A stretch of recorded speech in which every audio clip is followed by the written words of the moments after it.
I don't know of anybody who's really a biblical literalist, because everybody says, in the book of Luke, chapter 1, says, this is a account I put together from eyewitnesses of the life of Jesus. So that's a historical prose narrative, and you read it as a historical prose narrative.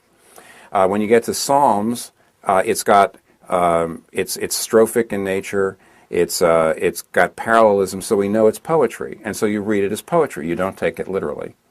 When David says the stars came and fought against the Assyrians, we know that that's poetry.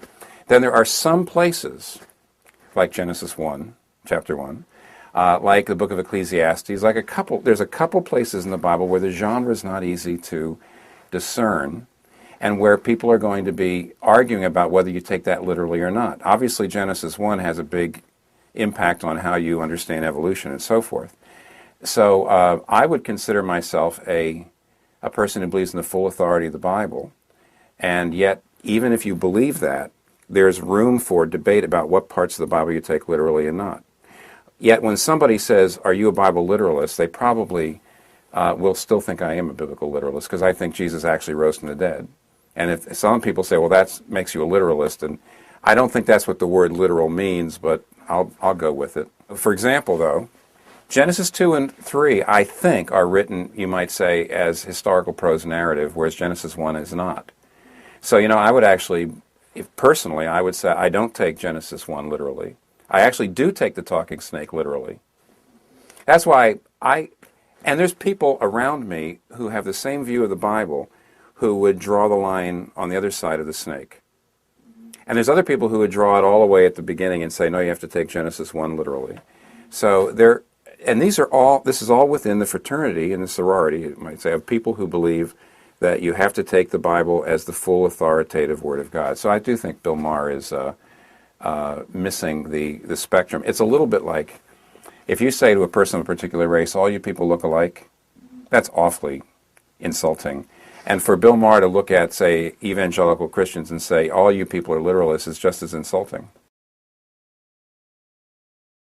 The essence of the model is in the book, The Prodigal God. Because the prodigal God is about the famous story in Luke 15 that Jesus tells that is usually called the parable of the prodigal son.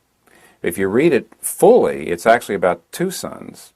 One is the younger brother who goes off and squanders his money on prostitutes. And the other is the elder brother who stays home and obeys the father.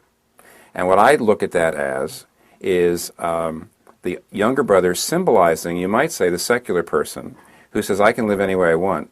The elder brother symbolizing the religious person who's very moralistic and self-righteous. And both being alienated from the Father. And that's Jesus' way of saying these are both wrong. So that's a great way to explain in one simple narrative how our model differs. I think most people tend to say, well, you can go off and live your way, or else you can live God's way. And that's the two approaches. And a lot of secular people say, fine, I've seen the God's way thing. It's filled with moralism, self-righteousness, and oppression. I'm going to go and make up my own mind as to how to live. And a lot of believers think that there's only two ways, and I'm trying to show that there's three, and there's another approach.